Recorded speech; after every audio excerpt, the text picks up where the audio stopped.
الحمد للہ رب العالمین والصلاة والسلام علی محمد الامین۔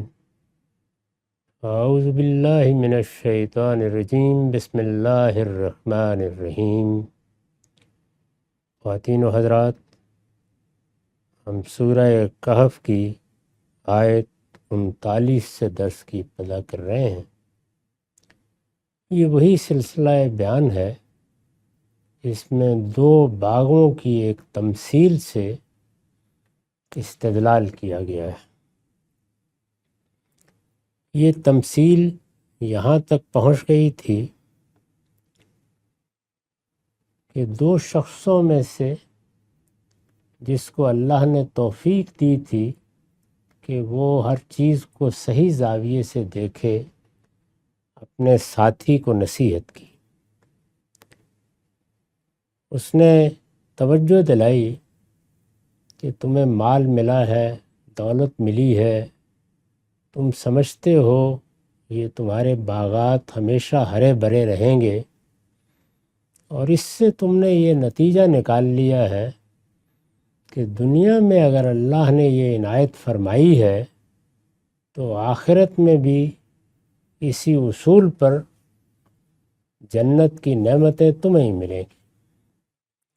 تو یہ تمہاری بڑی غلطی ہے، تم نے اس طرح در حقیقت اللہ پروردگار عالم کا انکار کر دیا ہے، درا حالے کہ عقل انسانی اگر اپنے آپ کو دیکھے، اپنے وجود میں آنے کو دیکھے، خلق کا جو عمل خود اس کے حوالے سے ہوا ہے اس کو دیکھے، تو وہ کبھی اس سلیم و حکیم ہستی کا انکار نہیں کر سکتی۔ اس کے بعد اس نے اپنا نتیجہ فکر سامنے رکھ دیا تھا کہ تم اب اس کے نتیجے میں جو چاہو کہو، میں تو یہی سمجھتا ہوں کہ میرا رب وہی اللہ ہے اور میں اپنے رب کے ساتھ کسی کو شریک نہیں ٹھہراتا۔ اس کے بعد اس نے کہا وَلَوْلَا إِذْ دَخَلْتَ جَنَّتَكَ قُلْتَ مَا شَاءَ اللَّهُ۔ تم جب اپنے باغ میں داخل ہو رہے تھے تو اس طرح کی باتیں کرنے اور ایسے خیالات ذہن میں لانے اور اس کو اپنے ذاتی استحقاق کا نتیجہ سمجھنے کی بجائے تم نے یہ کیوں نہیں کہا کہ جو اللہ نے چاہا؟ لا قوت الا باللہ، اللہ کے بغیر اللہ کے بغیر کسی میں کوئی طاقت نہیں ہے۔ یہ اس کی نصیحت تھی، یعنی ہونا تو یہ چاہیے تھا کہ اتنی بڑی نعمت کو پانے کے بعد اور اپنے اس ہرے بھرے شاداب باغ کو دیکھنے کے بعد تم اللہ کا شکر ادا کرتے اور اس بات کا اعتراف کرتے کہ یہ جو کچھ ملا ہے اللہ کی عنایت سے ملا ہے۔ تمہیں یہ کہنا چاہیے تھا۔ میں نے لکھا ہے یعنی جو کچھ ہے سب اللہ کی عنایت ہے اور اس کی مشیت سے ملا ہے۔ اس دنیا میں دولت، اقتدار، علم، حسن، جو چیزیں بھی اللہ تعالیٰ کی طرف سے ملتی ہیں وہ ہمارے کسی ذاتی استحقاق کا نتیجہ نہیں ہوتی۔ کتنے لوگ ہیں جو آخری درجے کی محنت کرتے ہیں، بڑی صلاحیتوں کے حامل ہوتے ہیں، لیکن اگر اللہ نہیں چاہتا تو بہت سی چیزوں سے محروم رہتے ہیں۔ اور کتنے لوگ ہیں کہ بظاہر حالات ان میں کوئی صلاحیت نظر نہیں آتی لیکن ان پر بے پناہ عنایتیں ہو رہی ہوتی ہیں۔ اس کی وجہ یہ ہے کہ یہ دنیا عدالت کے اصول پر نہیں بنائی گئی، یہ ابتلاء کے اصول پر بنی، امتحان کے اسلوب پر بنی ہے۔ یہاں فیصلے اس طرح نہیں ہوتے کہ عدل کا تقاضا کیا ہے۔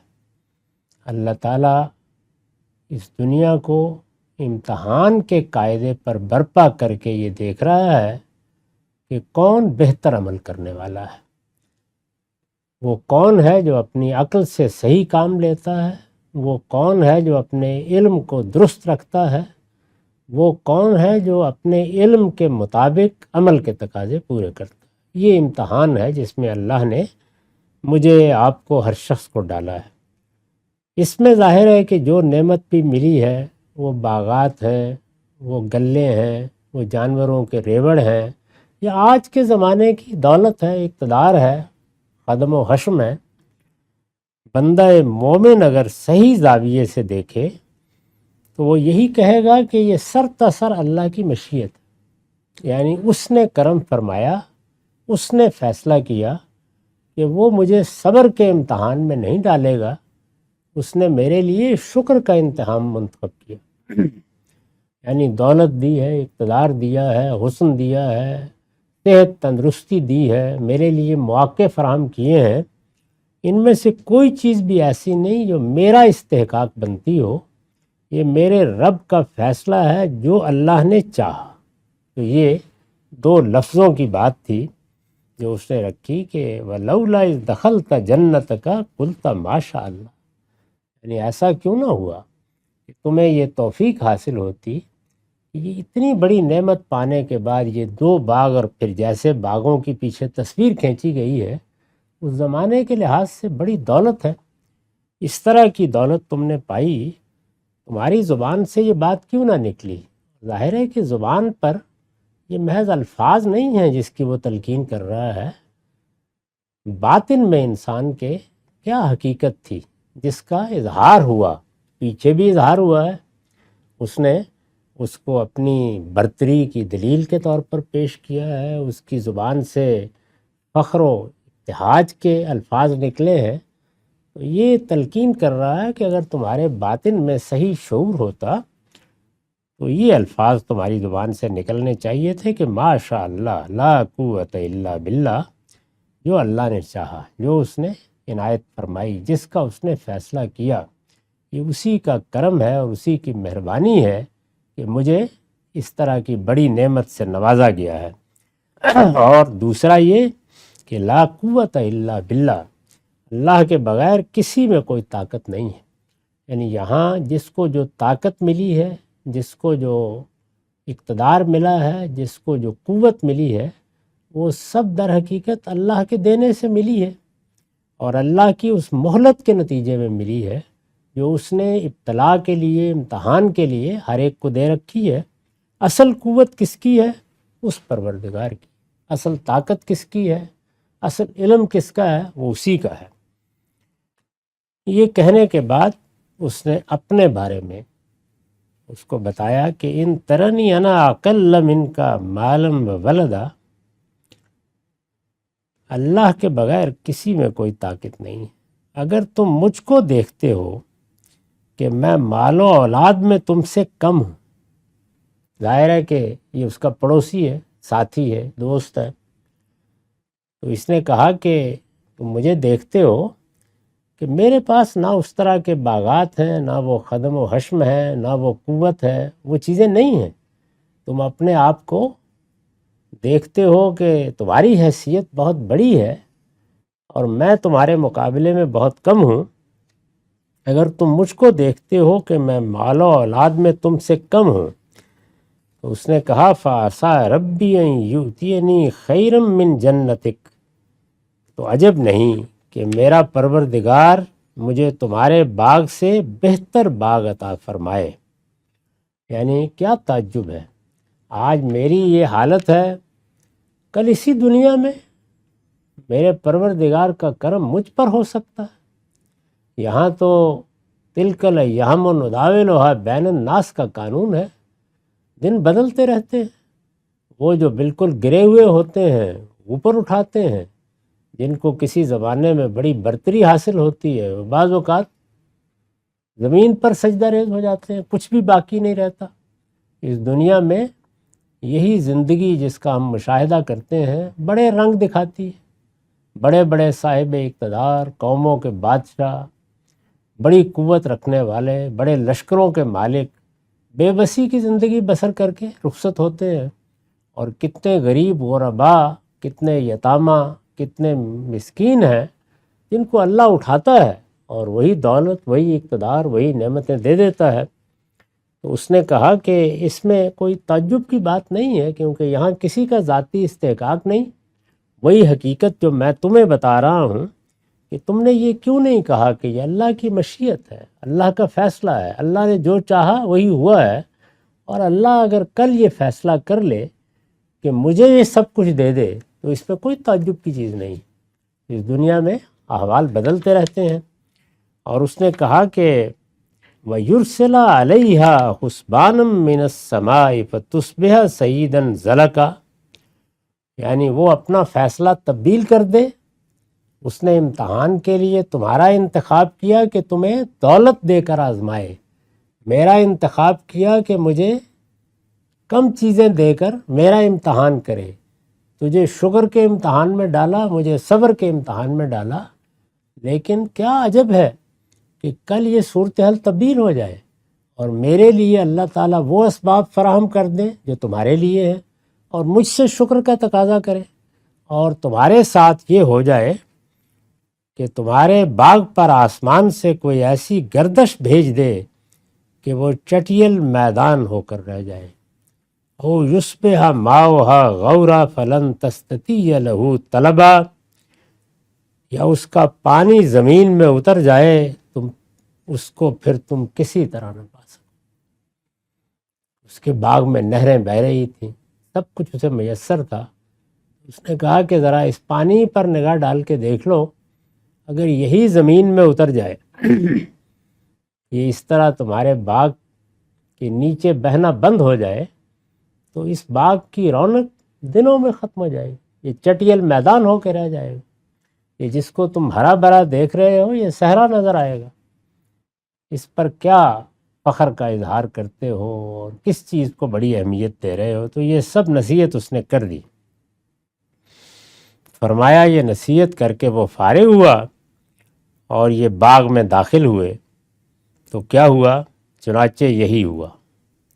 وَأُحِيطَ بِثَمَرِهِ فَأَصْبَحَ يُقَلِّبُ كَفَّيْهِ عَلَىٰ مَا أَنفَقَ فِيهَا، چنانچہ یہی ہوا اور اس کا سارا پھل عذاب کے پھیر میں آ گیا، یعنی چشم زدن میں ساری تقدیر الٹ گئی، جو کچھ اسے میسر تھا سب نظر ہو گیا۔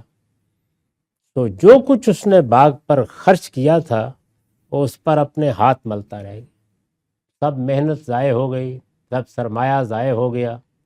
وہی جو بات اس نے کہی تھی کہ کوئی ایسی گردش آ جائے کہ وہ چٹیل میدان ہو کر رہ جائے یا زمین میں پانی اتر جائے، اللہ تعالیٰ نے جب فیصلہ کر لیا کہ وہ یہ تدبیر الٹ دے گا تو اس نے الٹ دی۔ چنانچہ یہی ہوا اور اس کا سارا باغ عذاب کے پھیر میں آ گیا، اور کیا حالت ہو گئی کہ یقلب کفیہ علی ما انفق فیہا، تو جو کچھ اس نے باغ پر خرچ کیا تھا وہ اس پر ہاتھ ملتا رہ گیا۔ وَهِيَ خَاوِيَةٌ عَلَىٰ عُرُوشِهَا، اس کا باغ اپنی ٹٹیوں پر گرا پڑا تھا۔ انگوروں کے باغ میں اسی طرح بیلیں چڑھائی جاتی ہیں، وہ انہی ٹٹیوں پر جن پر بیلیں چڑھائی گئی تھیں گرا پڑا تھا، اور وہ کہہ رہا تھا وَيَقُولُ يَا لَيْتَنِي لَمْ أُشْرِكْ بِرَبِّي أَحَدًا، اے کاش میں اپنے پروردگار کے ساتھ کسی کو شریک نہ ٹھہرا، یعنی اب گویا افسوس، اب پچھتاوا، اب ندامت، لیکن جو ہونا تھا ہو گیا۔ اس میں پیچھے ایک اسلوب آیا ہے، اس کی طرف طالب علموں کو توجہ دلائی ہے میں نے، کہ اصل الفاظ ہے ان ترنی انا اقل منک مالا وولدا، ان میں انا عربیت کے اسلوب پر دو مفعولوں کے درمیان ایک فاصل کے طور پر آ گیا ہے۔ اس کی مثالیں کلام عرب میں بھی موجود ہیں اور ہماری اپنی زبان میں۔ تو اس میں ایک خاص طرح کا طریقہ قرآن نے اختیار کیا ہے، یہ زبان کا ایک پہلو ہے۔ قرآن کی زبان کلاسیکی زبان ہے، اس کی اپنی بعض غیر معمولی خوبیاں ہیں، ان کو جگہ جگہ نگاہ میں رکھنا چاہیے۔ تو یہ ہو گیا، اور جب اس نے پھر اس طرح اپنی ندامت کا اظہار کیا کہ اگر مجھے ہوش آ گیا ہوتا، میں نے اگر اپنے آپ کو سنبھالا ہوتا، میں نے اگر اپنے دوست کی نصیحت پر غور کیا ہوتا، میرے اندر وہ فخر و مباحات کے جذبات نہ پیدا کیے ہوئے ہوتے، تو میں اپنے پروردگار کی طرف رجوع کرتا، کبھی اس کے شریک نہ ٹھہراتا، ساری باتیں اسی سے متعلق کرتا، ہر چیز کو اس کی مشیت اور عنایت سمجھتا، تو آج اس حال کو نہ پہنچتا۔ میں نے لکھا ہے یعنی اس وقت ہوش آیا جب ہر چیز غارت ہو گئی۔ ہوش آنے کا ایک وقت ہوتا ہے، وہ اس وقت آنا چاہیے جب ہر چیز موجود ہے، لیکن اس وقت آیا جب ہر چیز غارت ہو گئی۔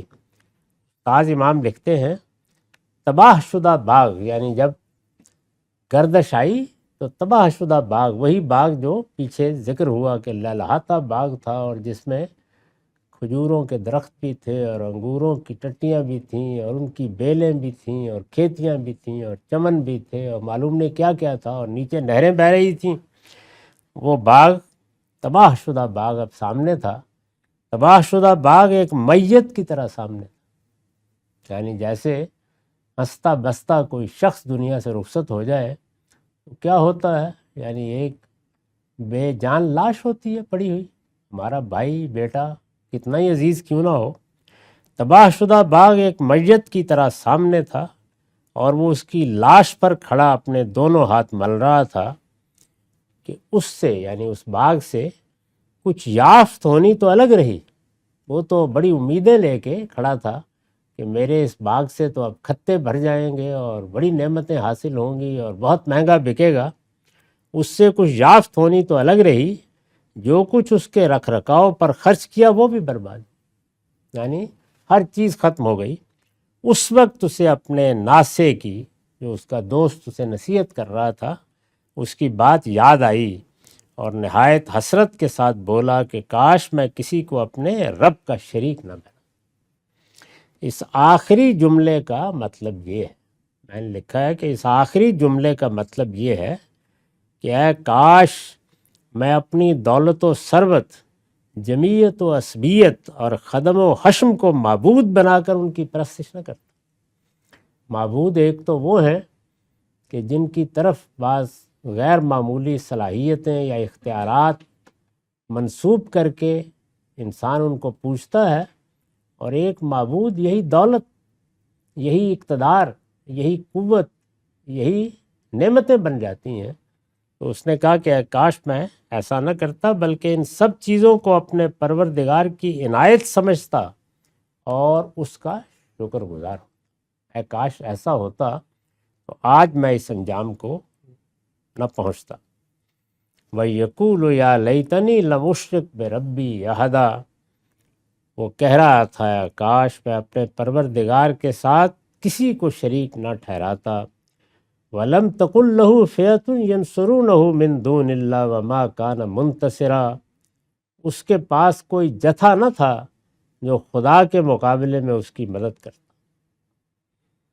پیچھے اس نے یہ کہا تھا کہ میری دولت کی وجہ سے میرے ملازم، میرے ساتھ کام کرنے والے، میری دولت سے فائدہ اٹھانے والے، میرے اعزاء و اقربا جو میری عنایتوں کے مرہون رہتے ہیں، وہ سب میرا جتھا ہے۔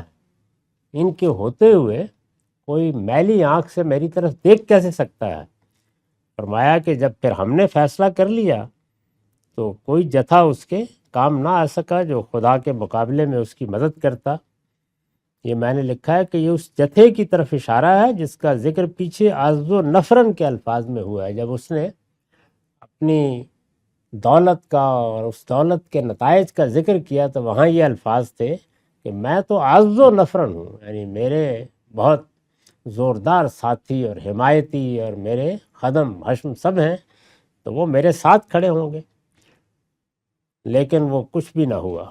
کوئی جتھا نہ تھا جو خدا کے مقابلے میں اس کی مدد کرتا، اور نہ وہ خود اس کا بدلہ لے سکتا۔ اب جو کچھ ہو گیا کس سے لڑتا؟ ہواؤں سے، آندھیوں سے، طوفانوں سے۔ جو پانی دریا کی صورت میں یا نہروں کی صورت میں بہہ رہا تھا اس کے ساتھ دست و گریباں ہوتا، کس سے لڑتا؟ تو فرمایا کہ سوائے ندامت اور حسرت کے کوئی چیز باقی نہیں رہ گئی، سب کچھ ختم ہو گیا۔ هُنَالِكَ الْوَلَایَةُ لِلَّهِ الْحَقِّ، اس وقت سارا اختیار صرف خدائے برحق کا۔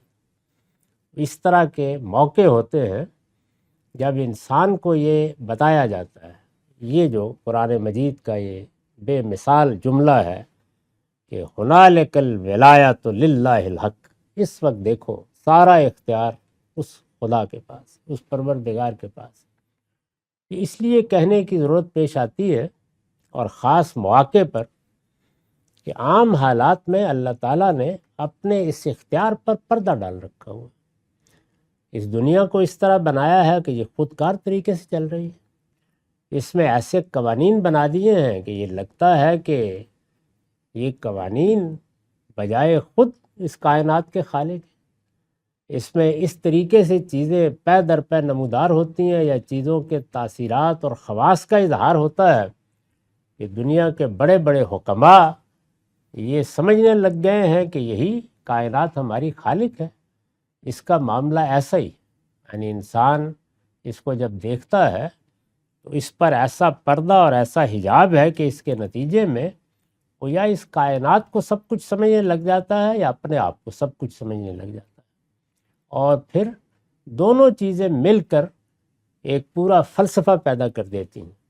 یہ کائنات قدیم ہے، ہمیشہ سے ہے، ایسے ہی چلی آ رہی ہے، اسی کے اندر سارے راز مضمر ہیں، اور زیادہ سے زیادہ اگر کہیں آگے بڑھے تو یہ کہہ دیا کہ یہ معلوم ہوتا ہے کہ اس کی حقیقت کچھ روحانی سی ہے، اس کے علاوہ کچھ نہیں ہے، اصل یہی ہے، اس لیے کہ یہی ہمارے مشاہدے میں ہے، یہی ہمیں پال رہی ہے، اسی سے ہم پیدا ہو رہے ہیں، اسی کی تاثیرات کا ظہور ہو رہا ہے، اس میں جتنے قوانین ہیں وہ سب ہماری گرفت میں آ گئے ہیں، اور جب ہماری گرفت میں آ گئے ہیں تو ہم اس کے آقا ہیں، اور ایک دن ایسا آئے گا کہ ہم اس کے ہر راز کو کھول لیں گے۔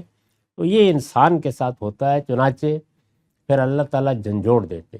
تو اس سے یہ بتایا ہے کہ جو آندھیاں آتی ہیں، طوفان آتے ہیں، جو وبائیں پھیلتی ہیں، جب بے بسی کو بالکل مشہود بنا دیا جاتا ہے، جب انسان، بادشاہ، سائنسدان، بڑے سے بڑے لوگ ہاتھ ملتے رہ جاتے ہیں، تو انسان خیال کرتا ہے کہ میرے پروردگار نے یہ کیا کر دیا دنیا کے ساتھ۔ فرمایا بس صرف یہ بتانا ہوتا ہے اس وقت کہ ہنالک الولایۃ للہ الحق، اس وقت دیکھو سارا اختیار صرف خدائے برحق، یعنی اختیار، اقتدار، سب چیزیں ختم ہو جاتی ہیں۔ ہوا خیر ثوابا و خیر عقبا، حقیقت یہ ہے کہ اسی کا اجر بہتر ہے، اور جس انجام تک وہ پہنچائے وہی سب سے اچھا انجام۔ یعنی اس دنیا میں جو نتائج نکل رہے ہیں، کہتے ہیں یہ میری محنت کا صلہ مل گیا، یہ میں نے جو صلاحیتیں مجھے دی گئی ان کو بالکل ٹھیک استعمال کیا، دیکھیے کیسے غیر معمولی نتائج نکلے، مجھے جو علم دیا گیا تھا اس کو میں نے استعمال کیا، اور اب دیکھیں کیا کارنامے میں نے دکھا دیے۔ تو فرمایا کہ یہ اجر ہے، ملتا ہے، لیکن یہ اس کی طرف سے ملے اور اس ایمان کے ساتھ ملے کہ وہی دیتا ہے، وہی دیتا ہے۔ اس کو اپنا استحقاق سمجھ بیٹھو گے تو پھر جب وہ گرفت کرے گا تو کچھ بھی باقی نہیں رہے گا، اور جس انجام کو انسان سمجھتا ہے کہ وہ اس دنیا میں اس کے لیے منزل بن گیا ہے، اس لیے کہ ہر آدمی، آپ غور کر کے دیکھیں، یہ قدرت کا ایسا نظام ہے، اس کو ایک جگہ قرآن نے ایک بہت خوبصورت جملے میں بیان کیا ہے کہ اچھا تم فیصلہ کرو کہ تم میرے پاس نہیں آؤ گے، بڑے سے بڑا یہی فیصلہ کر سکتے ہو۔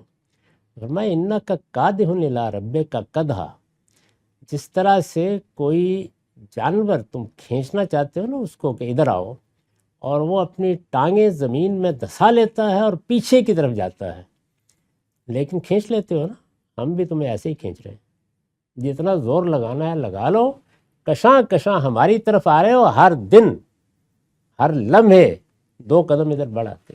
ابھی غور کرو اس بات کے اوپر۔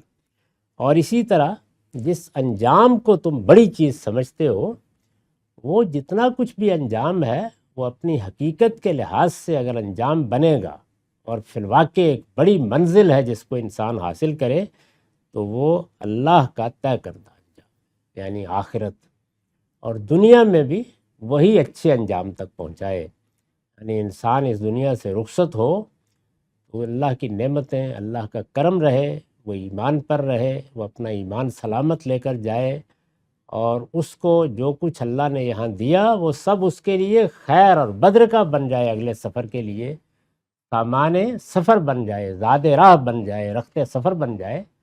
اس کو اگر سامنے رکھے تو یہ انجام ہے جس کو بہتر انجام سمجھنا چاہیے۔ ہو خیر ثوابا و خیر عقبا، حقیقت یہ ہے کہ اسی کا، یعنی اللہ کا اجر بہتر ہے، اور جس انجام تک وہ پہنچائے وہی سب سے اچھا انجام ہے۔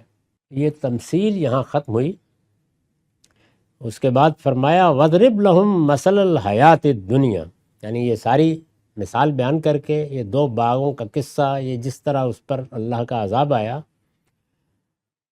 فرمایا یہ جس پر ریجے ہوئے ہیں انہیں اس دنیوی زندگی کی مثال سنو. یعنی یہ اگر اس آئینے میں دیکھنا چاہیں تو یہ دو باغ، یہ ساتھی، یہ نصیحت، یہ احوال، یہ انجام، اس کو ذرا ان کی اپنی زندگی، اس دنیوی زندگی سے متعلق کر کے انہیں دکھاؤ.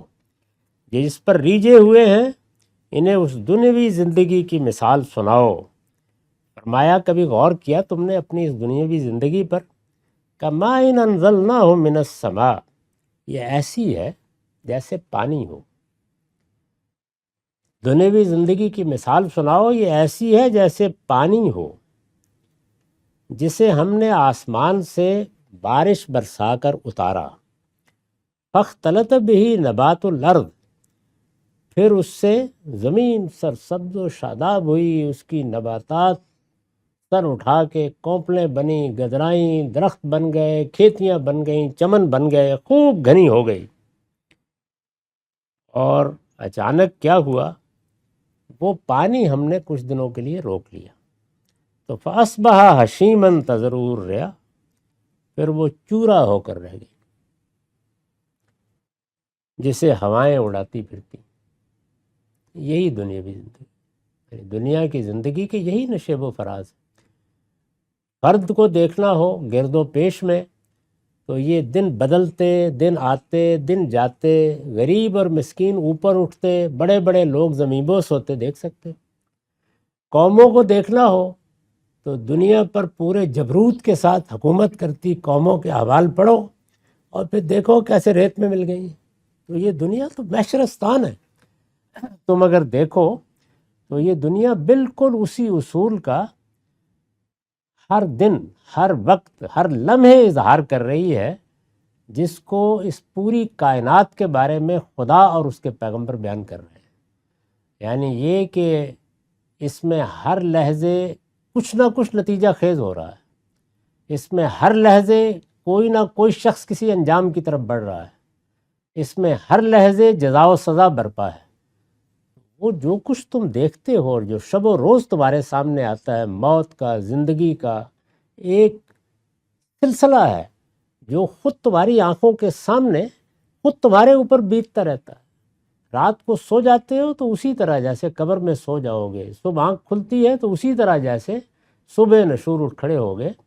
تو ہر لحظے تمہیں قیامت، ہر لحظے تمہیں آخری دنیا، ہر لحظے تمہیں تمہارا انجام ایک تمثیل کے طریقے پر اس دنیا میں دکھایا جا رہا ہے. یہ دیکھو اور جتنا جی چاہے زور لگا لو، یہی اجر و ثواب، یہی ریوارڈ اور پنشمنٹ، یہی نتیجہ اور انجام ہے جس کی بنیاد پر تم بھی دنیا کو مختلف طریقے سے نہیں چلا سکتے. اسی پر چل رہی ہے اور اسی کی تذکیر ہم تمہیں کر رہے ہیں کہ اس سے سبق حاصل کرو اور اس دنیا کو سمجھو جو اصلاً تمہارے لیے بنائی گئی ہے. تو فرمایا کہ بس اس دنیا کی زندگی کا معاملہ یہی ہے کہ پانی برسا تو معلوم ہوا کہ چاروں طرف سبزہ ہی سبزہ ہے، شادابی شادابی ہے. آدمی اس پر ریجھ جاتا ہے، سب کچھ اپنا ہار جاتا ہے. اچانک پروردگار چند دنوں کے لیے اسی پانی کو روک لیتا ہے اور پھر وہ سب کچھ چورا ہو جاتا ہے اور ہوائیں اسے اڑاتی پھر رہی ہوتی ہیں.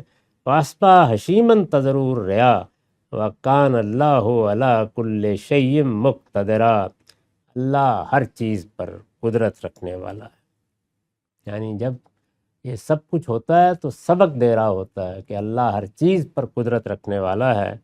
چنانچہ میں نے لکھا ہے، چنانچہ ایک دن اس کا حکم ہوگا اور یہ دنیا کی بہار بھی اسی طرح خزاں رسیدہ ہو کر رہ جائے گی. تم اسے لازوال سمجھ کر اس کے دیوانے ہو رہے ہو، درا حال ہے کہ اس کی کوئی چیز بھی باقی رہنے والی نہیں. یہ جو قرآن مجید نے اب تمثیل کے انداز میں دنیا کی زندگی کو بیان کیا ہے، یہ سلسلہ ابھی جاری ہے. ہمارا وقت ختم ہو گیا. اقول قولی ھذا واستغفر اللہ لی ولکم ولسائر المسلمین.